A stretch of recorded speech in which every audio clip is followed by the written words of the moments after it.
Demolition crew comes Monday, Uncle Howard announced at the family business meeting, pointing at the warehouse blueprint like a general ordering a strike. Your little storage unit is an eyesore, Vivian. Rusted siding, no visible activity, customers complaining about the appearance. Family voted, we need that space for parking to support the real businesses.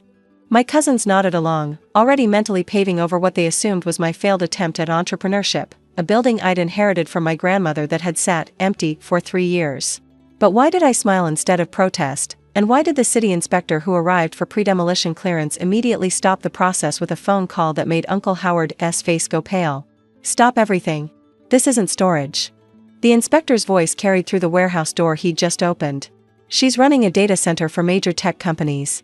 The equipment I'm seeing here, the climate control, the security systems, the server infrastructure, this is professional grade. He turned to look at us, his expression a mixture of confusion and alarm. The contracts I'm seeing here are worth. Who ordered this demolition? Uncle Howard stepped forward. I have authority over the family business complex. That building appears to be independently owned and operating as a commercial data center. You can't demolish someone's operating business because you want parking spaces. The inspector closed his notebook. I'm flagging this for legal review. Nobody touches this structure until property rights are clarified. My uncle's confident expression crumbled. And I finally spoke. The property rights are perfectly clear. Grandmother left that warehouse to me specifically, separate from the family trust. I've been operating it independently for 3 years. And the contracts inside are worth approximately $4.2 million annually. The Whitmore family business complex had been a source of tension since grandmother's death. The complex covered half a city block, a collection of commercial properties that had been accumulated over 3 generations.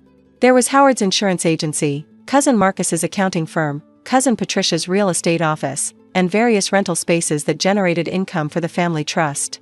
And there was the warehouse. The eyesore at the far corner of the property that had been sitting empty since I'd inherited it. Or so they believed. Grandmother had left the warehouse to me specifically because she'd known what I would do with it. I'd been a family disappointment for years. While my cousins pursued respectable professional careers, I'd studied computer science. And disappeared into what the family called tech stuff, a dismissive term for work they didn't understand and didn't respect. When are you going to get a real job? Uncle Howard had asked at every family gathering. What exactly do you do with computers? Aunt Patricia had inquired, clearly expecting nothing impressive. It's nice that you have hobbies, dear, my mother, Howard's sister, had said with the particular condescension reserved for children who hadn't met expectations. I'd stopped explaining years ago. They didn't want to understand. They wanted to dismiss. Grandmother had been different. She'd asked questions, listened to answers, and recognized something my parents and relatives couldn't see. I was building something valuable, just not in a way they could measure. The warehouse transformation had taken 18 months. I'd gutted the interior, installed industrial climate control, upgraded the electrical systems, and built out server infrastructure that could support enterprise-level computing needs. The exterior remained unchanged, deliberately. The rusty siding, the minimal signage, the apparent abandonment, all of it was intentional. Data centers are targets for theft and vandalism. The best security is invisibility. My clients didn't care about appearances. They cared about uptime, security, and reliability. My facility offered all 3 at rates competitive with major providers, with the added benefit of personalized service that corporate data centers couldn't match. The eyesore my family wanted to demolish was hosting data for 12 companies, including 3 major tech firms that had found my facility through word-of-mouth recommendations. For $0.2 million in annual contracts. From a building my uncle thought was empty. The family meeting that followed the inspector's visit was explosive. You've been operating a business in the complex without telling anyone? Uncle Howard's face was red with something between anger and embarrassment. I've been operating a business on my property. The property grandmother left to me specifically, separate from the family trust. We had no idea, you didn't ask. You assumed I was failing because that's what you expected from me. You scheduled demolition without consulting me because you didn't think I mattered enough to consult. The building looked abandoned, the building looked exactly how I wanted it to look. Invisible. Uninteresting. Secure. I pulled out documentation I'd prepared for exactly this moment. Here's the deed showing independent ownership. Here's my business license. Here are the insurance policies. Here are the contracts currently in force. The family passed the papers around in silence. For $0.2 million? Cousin Marcus, the accountant, looked genuinely stunned. You're generating $4.2 million from that warehouse? Revenue, not profit. But yes. The data center industry is lucrative if you know what you're doing. Why didn't you tell us? Why would I? You made clear years ago that my tech stuff wasn't a real career. You dismissed every attempt I made to explain my work. You literally scheduled my building for demolition without asking if it was occupied. I let that sink in. You didn't want to know what I was doing. You wanted to believe I was failing. The attempted demolition had legal consequences. Even though no damage had been done, the family's attempt to destroy my property without permission raised serious concerns. I consulted with an attorney who specialized in property disputes. They scheduled demolition of a building they didn't own, containing equipment worth millions, hosting data protected by federal privacy regulations. She shook her head.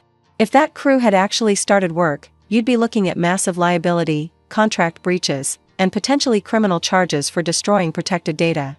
They didn't know what was inside. Ignorance isn't a defense for destroying property you don't own. They should have verified ownership and contents before scheduling demolition. She paused. Do you want to pursue legal action? Not yet. I want to see how they respond first. Uncle Howard's response was predictable, damage control disguised as reconciliation. We obviously made a mistake, he said during a follow-up family meeting. We should have communicated better. But Vivian, you have to understand, you've been so secretive about your work. How are we supposed to know? You weren't supposed to know. That was the point. My business is separate from the family business complex. My property is separate from the family trust. I don't owe you transparency about operations that have nothing to do with you. But we're family. Family who scheduled demolition of my building without asking permission. Family who voted to destroy my property for parking spaces. Family who assumed I was a failure without ever actually checking. I kept my voice level. That's the family relationship you've established. Don't expect me to suddenly share financial details because you finally realize I'm successful. The investigation into property boundaries revealed additional complications. When grandmother had left me the warehouse, she'd also left me the land it sat on, land that included a strip currently being used as access to other family properties. The family had assumed this access was part of the trust holdings. It wasn't. It was mine. You're saying that driveway leading to the parking lot is actually her property? Uncle Howard's attorney looked increasingly uncomfortable during the property review meeting. According to the survey, yes. The access road crosses her parcel. You've been using it without an easement agreement. We've used that road for 30 years. Which might establish prescriptive easement rights or might not. It depends on whether the use was permissive or adverse. My attorney smiled slightly. Either way, it clarifies that this property is entirely independent from the family trust. Ms. Whitmore has been operating her business on her land, using her building, without any obligation to inform the trust administrators. Uncle Howard looked at me with new eyes. Not affection, he wasn't capable of that kind of shift. But respect, perhaps. Or at least wariness. What do you want, Vivian? I want acknowledgement that my property is mine. I want a formal easement agreement for the access road, at fair market rates. And I want an apology for attempting to demolish my business without consultation. An apology? You tried to destroy $4.2 million in contracts and equipment worth considerably more. You did it because you assumed I was worthless. Yes, I want an apology. The family's attitude shift was immediate and transparent. Suddenly, I was invited to meetings I'd been excluded from for years. Suddenly, my opinions on business matters were solicited. Suddenly, cousins who'd barely acknowledged my existence wanted to catch up and reconnect. The attention was as insulting as the previous dismissal. You didn't value me when you thought I was failing, I told Marcus during one of his transparent networking attempts. You don't get to value me now just because you know I'm succeeding. That's not fair. We didn't know, you didn't ask. You assumed. And then you tried to demolish my building. I shook my head. The relationship you're trying to build now should have existed all along. It shouldn't require $4.2 million to make me worth talking to. The data center continued to grow. Word of the family drama had spread through my professional network. These things always did, and the story had generated unexpected publicity. A local business journal ran a profile, Hidden Tech Success, the data center nobody knew about. The coverage attracted new clients. Within 6 months of the near demolition, my contracts had grown to $6.1 million annually.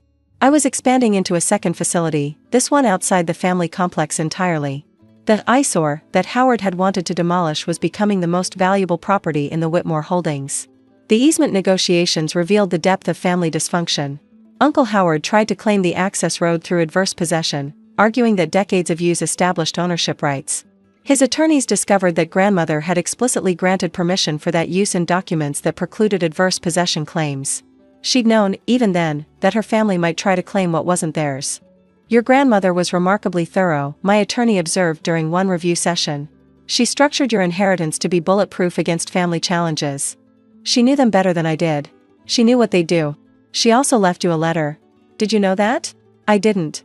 The letter had been held by the estate attorney, with instructions to deliver it only if the family causes Vivian trouble about the warehouse. Grandmother's letter was dated 3 years before her death. My dear Vivian, if you're reading this, my son and his children have done something foolish regarding your inheritance. I'm not surprised. They've always underestimated you because you're different from them, quieter, more technical, less interested in the performances they consider success. I left you that warehouse because I knew you'd do something remarkable with it. I structured the inheritance to protect you from exactly the kind of interference they've apparently attempted. Don't let them diminish what you've built. Don't let them claim credit for success they tried to prevent.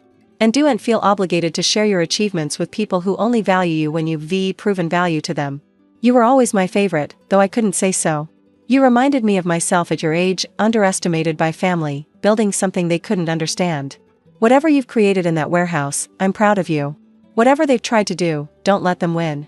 With all my love, Grandmother. I read the letter 3 times before I could speak. She'd known. She'd prepared. She'd protected me from beyond the grave, anticipating exactly the scenario that had unfolded. The family meeting where I presented the letter was brief. Grandmother left this, to be delivered if you interfered with my inheritance. She anticipated your behavior. She planned for it. I let them read her words. She knew you'd underestimate me. She knew you'd try to take what wasn't yours. She was right about everything. Uncle Howard handed the letter back without comment. Cousin Patricia wiped tears that might have been genuine. She never said any of this to us. She didn't have to. She showed you through her actions, through how she structured the estate, through what she protected and what she left vulnerable. You just didn't pay attention because you assumed you knew everything. The formal easement agreement was signed 3 months later. The family would pay market rate fees for access road usage, $24,000 annually. Not a fortune, but a recognition of property rights they'd tried to ignore. More importantly, the agreement established clear boundaries. My property was mine. My business was mine. The family trust had no claim to anything I'd built. This seems adversarial, Uncle Howard commented while signing the documents. It became adversarial when you scheduled demolition of my building without permission. I'm just documenting the boundaries you tried to violate. We're still family. We're still related. Whether we're family depends on how you behave going forward. So far, the track record isn't encouraging. The server farm expanded twice more over the following 3 years. I built a second facility outside the family complex, then a third in a neighboring city. The business that had started in Grandmother's warehouse grew into a regional data center network serving clients across multiple states. Annual revenue reached $18 million. I employed 47 people. The tech stuff my family had dismissed was now one of the most successful businesses any Whitmore had ever built. The irony wasn't lost on anyone. Uncle Howard's insurance agency closed 2 years after the warehouse incident. Not because of anything I did, the industry was changing, and Howard hadn't adapted. He'd been too busy managing family politics to notice that his business model was becoming obsolete. He asked me for a loan during one of our increasingly rare conversations. I'm having cash flow problems. Just a bridge until I can restructure. What collateral are you offering? We're family, Vivian. I shouldn't need collateral. You tried to demolish my building for parking spaces. You voted to destroy my business because you thought it was an eyesore. You assumed I was failing and never bothered to check. I shook my head. Family is what you do, not what you are. You haven't done family with me. I'm sorry about that. Really. We made a mistake. You're sorry now that you need something. That's not remorse, that's positioning. He didn't get the loan. His business closed 6 months later. The irony of the parking spaces he'd wanted, now unnecessary, wasn't lost on anyone. The family dynamics stabilized eventually. Not into warmth or reconciliation, but into a functional distance. They'd learned that I wasn't someone to dismiss. I'd learned that their approval wasn't something I needed. Marcus's accounting firm handles some of my business now. He'd proven competent, and keeping certain work in the family made sense. Patricia's real estate company managed properties for my expanding operations. We'd found ways to work together without pretending the past hadn't happened. The warehouse, the original eyesore, still operates. The exterior remains deliberately unimpressive.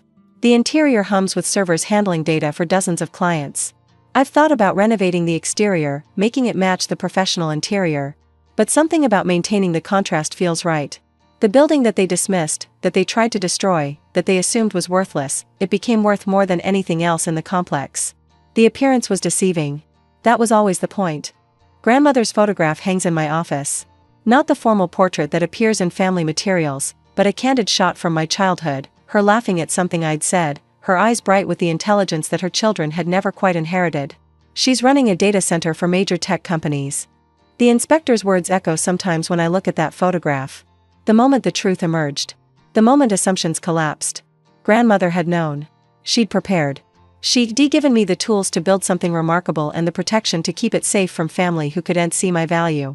The demolition crew never came. The parking lot was never built. The eyesore became an empire. And the family who voted to destroy my building learned that the quiet one in the corner might be building something they couldn't imagine. They scheduled demolition for Monday because my warehouse was an eyesore. They wanted parking spaces for their real businesses. They assumed my building was empty because they assumed I was a failure. The city inspector found servers worth millions, contracts worth $4.2 million annually, and a data center more valuable than everything else in the family complex combined. The eyesore they wanted to demolish was generating more revenue than all their real businesses together. Grandmother knew they'd try this. She prepared my inheritance to survive exactly their kind of interference. The building still stands, still looks abandoned, still hums with equipment they couldn't imagine. The parking lot was never built. Some eyesores are worth keeping,